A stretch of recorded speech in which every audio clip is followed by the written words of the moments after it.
we've pretty much discussed England for the past 2 days, but there is some rumours going on. I mean, it's like been away for a week and not discussed any transfer rumours. My word, there are a lot of them. Some are recycled, some are just unlikely, some there might be some foundation. I don't know. I'm just going to tell you what I've read.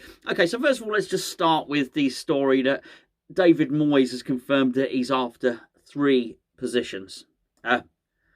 Players. He's after 3 players that play in different positions. Striker, midfielder, centre-half. Not the 3 I would have chosen, to be honest with you. And I'm not sure how or where he's confirmed this, but that's the rumour. Anyway, let me just start off by throwing Ross Barkley at you.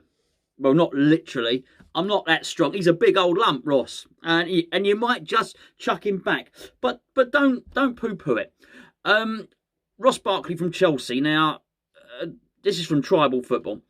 Ross Barkley, Tammy Abraham, we know. We've done this one to death.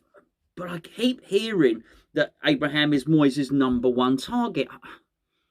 I don't know. His #1 target. I understand the reasons for getting Abraham. And I think, look, he's good. He's decent. He's Premier League proven, which has got to be something. And also, I mean, he's English. So he's going to fit into the structure. Basically, you've got to be English or Czech if you're going to be a new signing coming in to West Ham. So, I mean, I would understand that as well. Whenever I've heard him interviewed as well, he seems like a good character. He seems like a bit of a laugh, and he's clearly, he's not involved in England at the moment.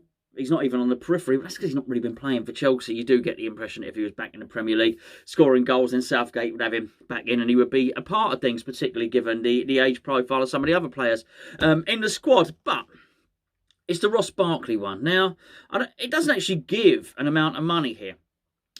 Before we poo-poo it, I sort of, I've been of the habit over the recent years, whenever we're linked with a player and we turn our nose up at them, I often say, well, West Ham aren't good enough to be turning their nose up at this player. The big one that sticks in my mind is Ibrahimovic. He was 34, 35. We were, perennially fighting relegation. We got linked with Ibrahimovic, and a lot of there was murmurs.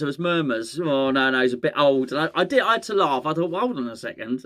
How good do we think we are that we can turn down a player of Ibrahimovic? He actually went to Man United and was really, really good. I don't feel though that's applicable now so much. I think actually that thing I used to say, which is West Ham aren't good enough to be turning our nose up at X, Y, and Z. I think actually now we are. And I think particularly given where we've got to in the league, particularly given where David Moyes wants to take us, and particularly given the fact that we are in European competition, then I think we can certainly dismiss a few of them. But I don't think Ross Barkley is one of them. Because Ross Barkley is somebody that was, let's say, a fixture in the England squad, not just squad team. I think he started 3 or 4 games about a year ago under Gareth Southgate. And I would say he was almost in a similar position to what Jesse Lingard was. Now, I don't think we're quite of the stature of a club where we can start demanding that actually all we want are England first teamers who are guaranteed. Basically, if it ain't Harry Kane or Maguire, then we ain't interested. I think we've shown with Lingard that actually these peripheral England players can be quite good. And I do think David Moyes would get a tune out of Barkley. Yeah, I know he didn't pull up any trees at Aston Villa. I say that, he started well, didn't he? Linked well with Grealish. I think he's dipping form, and I know we've got a couple of Aston Villa fans who watch this channel. I don't know why, but thank you. They may tell us, but I seem to remember it sort of coinciding.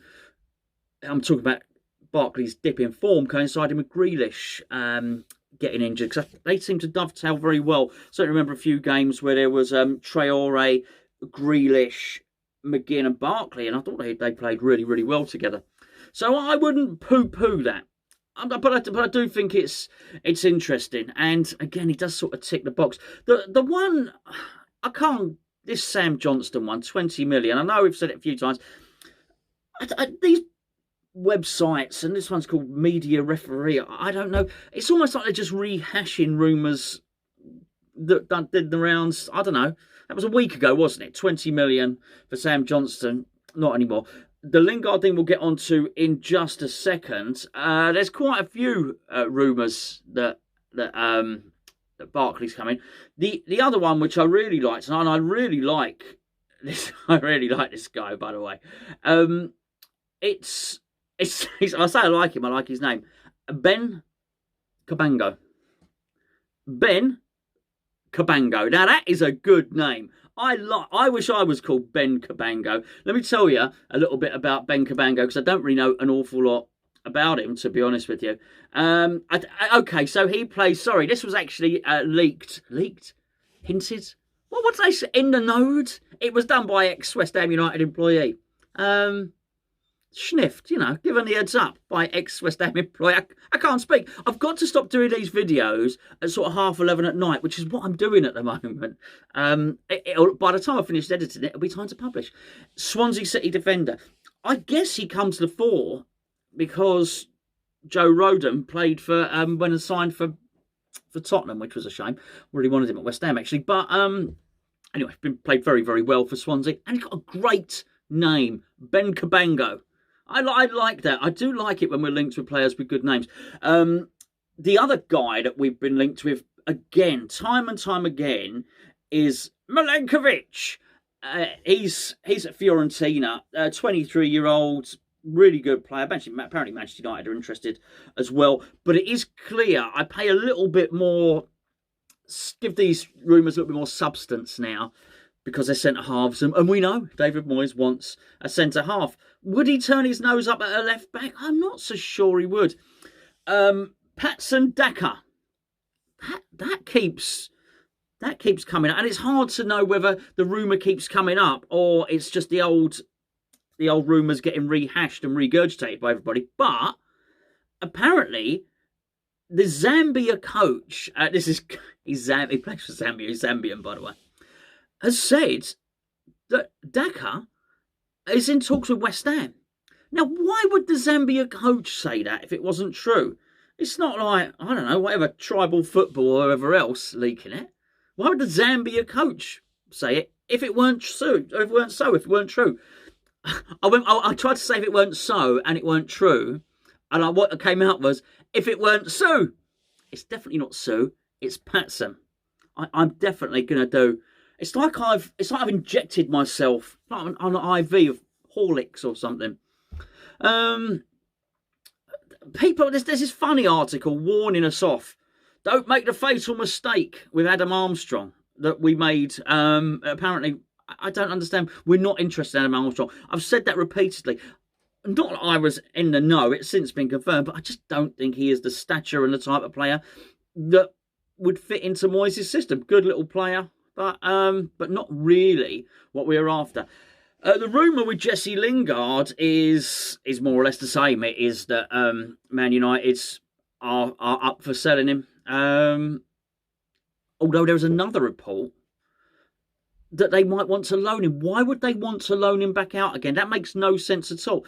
If Man United loaned him out, they'd just lose him on a free. That would all that happened. I mean, even if it was a 6-month loan, he'd still only have 6 months left on his contract. I just don't think that's going to happen. They'll either sign permanently or, and I mean, sign permanently, sign a big contract for Manchester United, or they'll sell him. He won't. There's no halfway house. He won't go out on loan. Last but not least, Alex Kral. It appears we're not getting Alex Kral. Apparently, or so the leak from a source at West Ham. Sorry, didn't mean to do that again. Is that he would only come in if we sold Souček or Rice, and we're not doing either, which is good. Obviously not good that we're not signing him, but good that we're not sending either of those two. But we still, clearly, because this has been highlighted, we still need to strengthen in that area. We still need central midfielder. So I can only assume the strengthening in central midfield is going to be, I don't know, a loan signing or a free or something like that. There's a little bit of other news, which was that Lanzini apparently wants to go back to River Plate.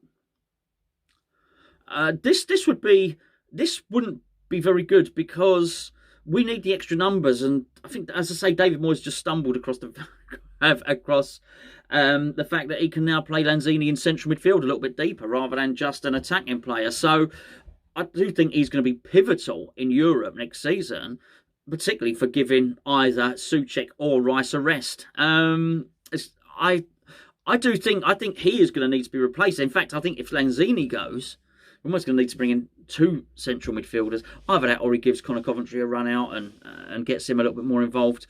Look, it's going to be very, very interesting. It does seem like the bulk of the money is going to be spent on the striker and Jesse Lingard. That appears to be what's going to happen. 3 players, I can't quite. It's got to be 4, because even just getting Jesse Lingard, we're no better than last season because he was here anyway. So that's the squad numbers the same. So at least if we get, the striker, the centre half, and the central midfielder, the numbers are up now. Do we lose Yarmolenko or something? Oh, that was a funny one. Apparently, we were trying to entice Alex Kral over by offering Spartak Moscow Yarmolenko. And Yarmolenko's agent came out. We hadn't thought it through about the tensions between Russia and the Ukraine. Actually, I probably shouldn't say too much. Anyway, but the point of the matter is, you'd have to have your head stuck in the sand if you thought that was going to be a goer. And his agent came out, Yarmolenko's agent, and said, "There's no way that my client is going to play in Russia."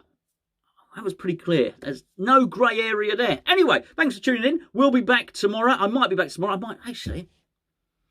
I don't know. I might not be. Something else may be going on. If not, I'll see you the day after.